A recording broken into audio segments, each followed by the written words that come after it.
I'm thinking about you 24/7. I'm thinking about you. Yeah, yeah, yeah, yeah, yeah, yeah, yeah, yeah, yeah. 24/7. I'm thinking about you. Yeah, yeah, yeah, yeah. Assalamualaikum warahmatullahi wabarakatuh.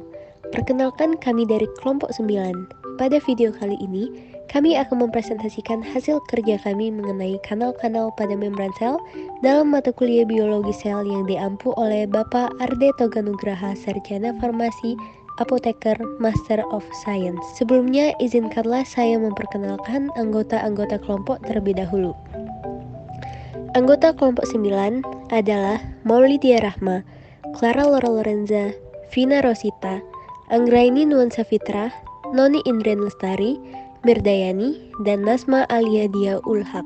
Secara garis besar, materi yang akan dibahas pada video kali ini adalah yang pertama, pendahuluan mengenai membran sel, difusi, kanal-kanal pada difusi, ligand gate, primary active transport, dan kanal Na+, K+, ATP, ASE.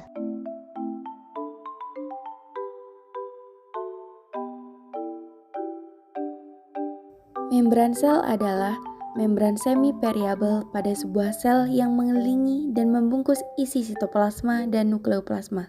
Strukturnya terdiri dari sugar side chain, hidrofilik fosfolipid, hidrofobik fosfolipid, kolesterol, protein integral, dan protein periferal.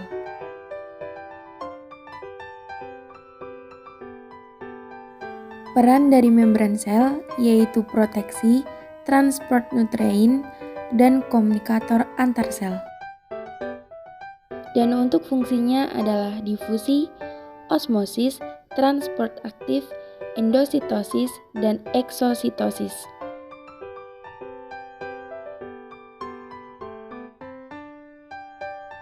Difusi adalah proses perpindahan molekul dalam sebuah konsentrasi gradien tinggi menuju rendah atau tidak memerlukan ATP.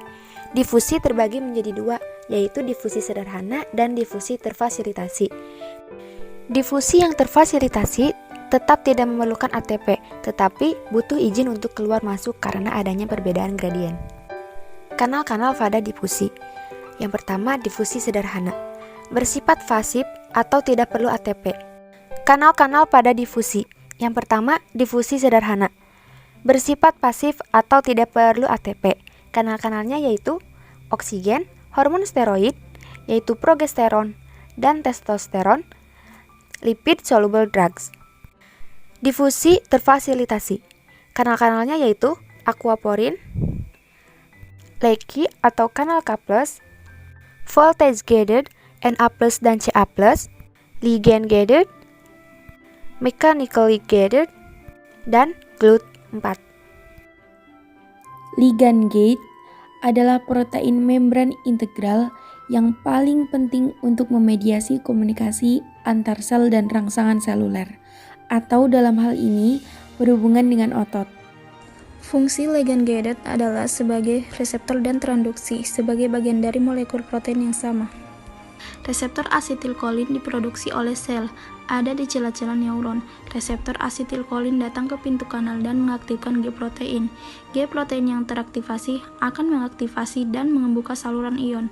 Saluran dibuka, Na+ masuk dan menuju ke neuron muscular junction, merangsang action potensial, kemudian terjadilah muscle contraction.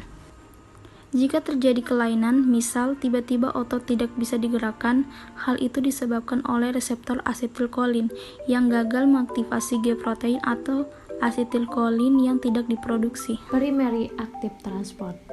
Primary active transport dipicu oleh adanya ATP atau energi untuk membawa molekul dari konsentrasi gradien yang rendah menuju konsentrasi gradien yang tinggi.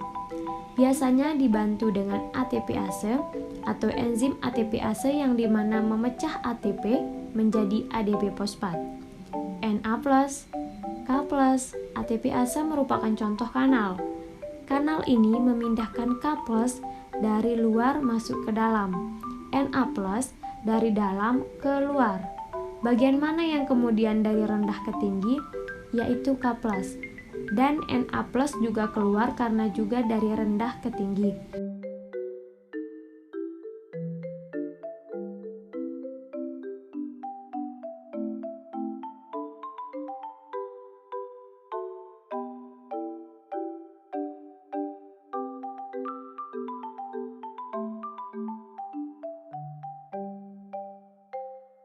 Jika terjadi kelainan, misalnya pada proses ini, biasa terjadi dua hal. Bisa terjadi proses tidak berjalan dengan lancar atau bekerja terus-menerus, jadi kontraksi meningkat.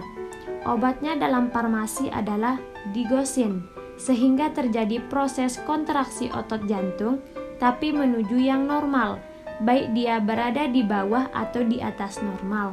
Nama penyakitnya aritmia, atau ritme jantung tidak stabil.